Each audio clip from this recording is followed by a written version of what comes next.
Delhi liquor కుంభకోణం కేసులో arrest అయిన కవిత బెయిల్ పిటిషన్పై ఈరోజు సుప్రీంకోర్టులో విచారణ ప్రారంభమైంది. ఇప్పటికే కేటీఆర్, హరీష్ రావు, కవిత భర్త అనిల్ కుమార్తో పాటు పలువురు బీఆర్ఎస్ నేతలు కోర్టుకు చేరుకున్నారు. కవిత బెయిల్ పిటిషన్పై justice BR Gavai, justice KV విశ్వనాథ్తో కూడిన ద్విసభ్య ధర్మాసనం విచారణ చేపట్టింది.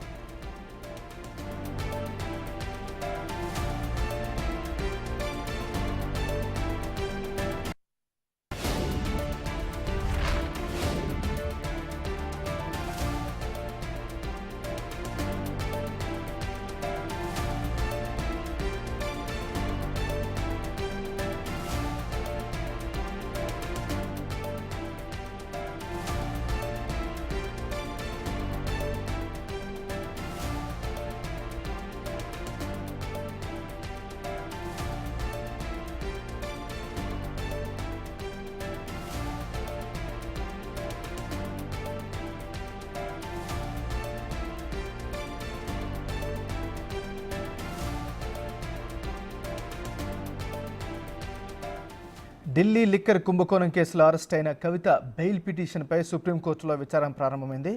మరిన్ని వివరాలు మా రిపోర్టర్ శివ అందిస్తారు. శివ, రైట్, ఏమన్నారు? కవిత బెయిల్ పిటిషన్ సుప్రీంకోర్టులో కొంచెం క్రితం వాదనలు ప్రారంభమయ్యాయి. కవిత తరఫున ముకుల్ రోహత్కి వాదనలు వినిపిస్తున్నారు. గత విచారణ సందర్భంగా కవిత ఈడీ విచారణకు హాజరయ్యారు, సిబిఐ విచారణకు హాజరయ్యారు. అయితే విచారణకు హాజరైన సందర్భంలో కవిత వాడిన మొబైల్ ఫోన్స్ అన్ని కూడా వారికి దర్యాప్తు సంస్థలకు సబ్మిట్ చేశారు. ఇప్పుడు కవితకు బెయిల్ మంజూరు చేయడం ద్వారా ఎటువంటి ఇబ్బంది లేదు, దేశ విడిచి కవిత పారిపోరంటూ కూడా కవిత తరపు న్యాయవాది ముకుల్ రోహత్కి వాదనలు వినిపిస్తున్నారు. అలాగే దర్యాప్తు సంస్థలు అడిగిన ఫోన్లను కూడా ఇచ్చారు. ఇప్పుడు కవిత విచారణ ఎదుర్కొంటున్నారు కాబట్టి విచారణకు సహకరిస్తున్నారు. గతంలో ఈడీ విచారణకు సహకరించారు, సిబిఐ విచారణకు సహకరించారు. కాబట్టి కవితకు సంబంధించి సౌత్ గ్రూప్ 100 కోట్ల రూపాయలు సంబంధించి కవిత ఇచ్చారని చెప్తున్నారు. కానీ దానికి సంబంధించి ఎటువంటి ఆధారాలు లేవనేది ప్రధానంగా కవిత తరఫున ముకుల్ రోహత్కి వాదనలు వినిపిస్తున్నారు. ఇప్పటి వరకు 493 మంది సాక్షులను విచారించారు. మొత్తం విచారించినప్పటికీ కవితకు అగెనిస్ట్ గా ఎటువంటి ఆధారాలు దొరకలేదు. అవసరమైతే విచారణను ఎదుర్కొనేందుకు కవిత సిద్ధంగా ఉన్నారు. కాబట్టి మహిళకు బెయిల్ ఇవ్వడానికి ప్రత్యేక చట్టాలు ఉన్నాయి. కాబట్టి అవి వినియోగించి కవితకు బెయిల్ మంజూరు చేయాలని కవిత తరపున ముకుల్ రోహత్కి అయితే వాదనలు వినిపిస్తూ ఉన్నారు. ప్రజెంట్ ముకుల్ రోహత్కి కవిత తరపున వాదనలు వినిపిస్తూ ఉన్నారు. ఇటు సిబిఐ, ఈడీ తరపున వాదనలు వినిపించేందుకు ఎస్వి రాజు కూడా సుప్రీంకోర్టుకు వచ్చారు. సుప్రీంకోర్టులో ఎస్వి రాజు కూడా తమ వాదనలు వినిపించేందుకు సిద్ధంగా ఉన్నారు. కాబట్టి కవితకు సంబంధించి ఎటువంటి ఆధారాలు అనేవి లేవు. అంటే 100 కోట్ల రూపాయలు చేతులు మారాయి, కవితని కీలకంగా వ్యవహరించారని చెప్తున్నారు అన్నారు. కానీ ఇప్పటి వరకు 1 రూపాయి కూడా రికవరీ చేయలేకపోయారు.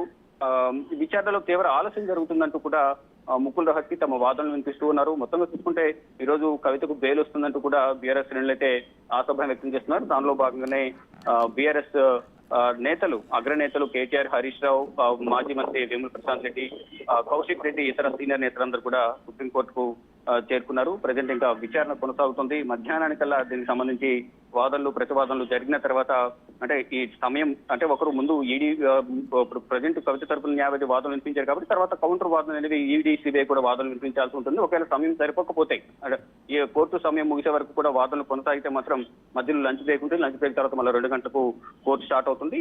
లేదా ఈలోపు వాదనలు వినిపించేందుకు మరింత సమయం కావాలని కోరిన నేపథ్యంలో రేపటి కూడా వాయిదా పడే అవకాశం కనిపిస్తుంది. కానీ ఇప్పుడు అసలు వాదనల ప్రాసెస్ అనేది ఏ విధంగా కొనసాగుతుందని కూడా మొత్తం చూసిన తర్వాత ఇటు ద్విసభ్య ధర్మాసనం justice BR Gavai, justice KV విశ్వనాథ్తో కూడిన ధర్మాసనం ఎటువంటి ఆదేశాలు ఇస్తుందని దానిపై కూడా చూడాల్సి ఉంది. ప్రజెంట్ అయితే ఇంకా వాదనలు కొనసాగుతున్నాయి. వాదనలు కొనసాగిన తర్వాత అంటే ఈ ఎస్వి రాజు వాదనలు వినిపిస్తున్నట్లుగా తెలుస్తోంది. ఎస్వి రాజు వాదనలు వినిపించిన తర్వాత మళ్ళా ముకుల్ రోహత్కి కవిత తరపున తన వాదనలు వినిపించే అవకాశం కనిపిస్తోంది. బీఆర్ఎస్ వాదనలు ఏ విధంగా ఉండే అవకాశం ఉంది? వాళ్ళ వెర్షన్ ఏమిటి? రైట్, ఇప్పటి వరకు మనం బీఆర్ఎస్ వాదనలు చెప్పాం. ముకుల్ రోహత్కి కవిత తరపున వాదనలు వినిపిస్తూ ఉన్నారు. అంటే కవితను సంబంధించి సౌత్ గ్రూప్ లో 100 కోట్ల రూపాయలు అనేవి కవిత ఇచ్చారని దర్యాప్తు సంస్థలు చెప్తున్నాయి. కానీ ఇప్పటి వరకు 1 రూపాయి కూడా రికవరీ చేయలేకపోయారనేది ముకుల్ రోహత్కి వాదనలు వినిపిస్తున్నారు. మరోవైపు దర్యాప్తు అనేది చాలా జాప్యం చేస్తున్నారు. మరోవైపు దర్యాప్తు సంబంధించి గతంలో కవిత ఫోన్లను ధ్వంసం చేశారు, ఆ ఫోన్లలో సాక్ష్యాలు ఉన్నాయనేది గతంలో దర్యాప్తు ఆరోపించాయి. దానిలో భాగంగానే కవిత ఈడీ విచారణకు హాజరైన సందర్భంలో అంటే 2023 మార్చిలో కవిత ఈడీ విచారణకు హాజరయ్యారు. ఆ సందర్భంలోనే తను వాడిన 10 ఫోన్లను ఈడీ ఆఫీస్ లో సబ్మిట్ చేశారు. సబ్మిట్ చేసిన తర్వాత దాంట్లో నుంచి ఆ డేటా అంతా రికవరీ చేశారు. రికవరీ చేసిన తర్వాత కూడా దాంట్లో ఎటువంటి ఆధారాలు లభించలేదు అనేది ప్రధానంగా ఈడీ ఆరోపిస్తోంది. దాంట్లో ఎటువంటి సాక్ష్యాలు లేవు, మొత్తం అంతా డిలీట్ చేశారనేది ప్రధానంగా ఈడీ ఆరోపిస్తుందంటూ ముకుల్ రోహత్గి వాదనలు వినిపిస్తున్నారు. అంటే ఎటువంటి సాక్ష్యాలు లేనప్పుడు, దాంట్లో ఎటువంటి డీటెయిల్స్ లేనప్పుడు ఏ విధంగా ఆధారాలు దొరుకుతాయని కూడా ముకుల్ రోహత్గి వాదనలు వినిపిస్తున్నారు. అంటే మొత్తం కేవలం ఎవరో ఏదో చెప్పారని నోటి మాట ద్వారా మాత్రమే వచ్చిన ఆరోపణల ద్వారా మాత్రమే కవితను అరెస్ట్ చేశారు, విచారిస్తున్నారు, దర్యాప్తు కొనసాగిస్తున్నారు.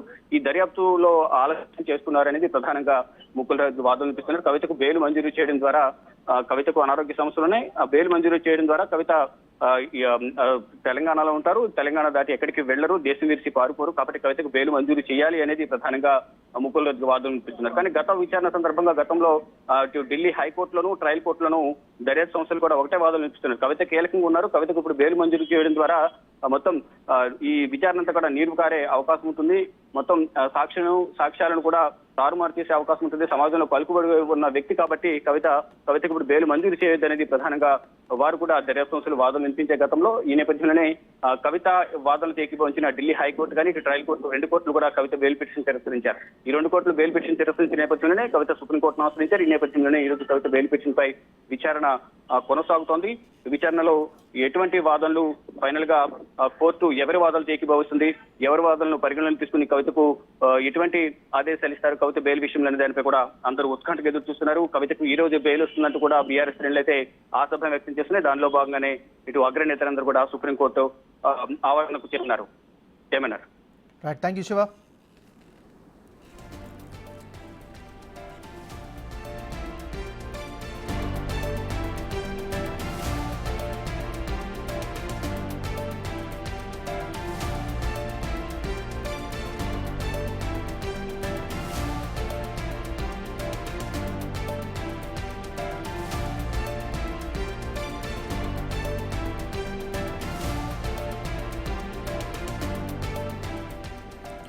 బులెటిన్లో మనం బ్రేకింగ్ న్యూస్ చూస్తున్నాం. ఢిల్లీ లిక్కర్ కుంభకోణం కేసులో అరెస్ట్ అయినటువంటి కవిత బెయిల్ పిటిషన్పై సుప్రీంకోర్టులో విచారణ ప్రారంభమైంది. ఇప్పటికే కేటీఆర్, హరీష్ రావు, కవిత భర్త అనిల్ కుమార్తో పాటు పలువురు బీఆర్ఎస్ నేతలు కోర్టుకు చేరుకున్నారు. కవిత బెయిల్ పిటిషన్పై justice BR Gavai, justice KV విశ్వనాథ్తో కూడిన ద్విసభ్య ధర్మాసనం విచారణ చేపట్టింది. ఈ రోజు జరుగుతున్నటువంటి విచారణ చాలా కీలకంగా పరిగణిస్తుందో, ఎందుకంటే కవిత బెయిల్ పిటిషన్పై చాలా ఉత్కంఠ అయితే కనిపిస్తుంది. కవిత తరపునటువంటి వాదనలు వినిపిస్తున్నారు లాయర్స్. అదేవిధంగా కవిత ఎక్కడికి పారిపోరు అంటూ కూడా ముకుల్ రోహత్కి చెప్తున్నటువంటి పరిస్థితి కనిపిస్తుంది. ఫోన్లు మార్చడంలో తప్పేముంది అంటూ కూడా ఆయన ఒక కీలకమైన ప్రశ్నను ముందుకు తీసుకొచ్చారు. 493 సాక్షులను విచారించారు. ముఖ్యంగా సిసోడియాకు వర్తించిన అంశాలే కవితకు కూడా వస్తాయి కదా అనేటటువంటి వాదనను కూడా ఆయన తెరపైకి తీసుకొస్తున్నటువంటి పరిస్థితి కనిపిస్తుంది. ఏదైనా సరే మనం ఓవరాల్గా చూసుకున్నట్లయితే ఢిల్లీ లిక్కర్ కుంభకోణం కేసులో అరెస్ట్ అయినటువంటి కవిత బెయిల్ పిటిషన్పై సుప్రీంకోర్టులో విచారణ అయితే కొనసాగుతోంది.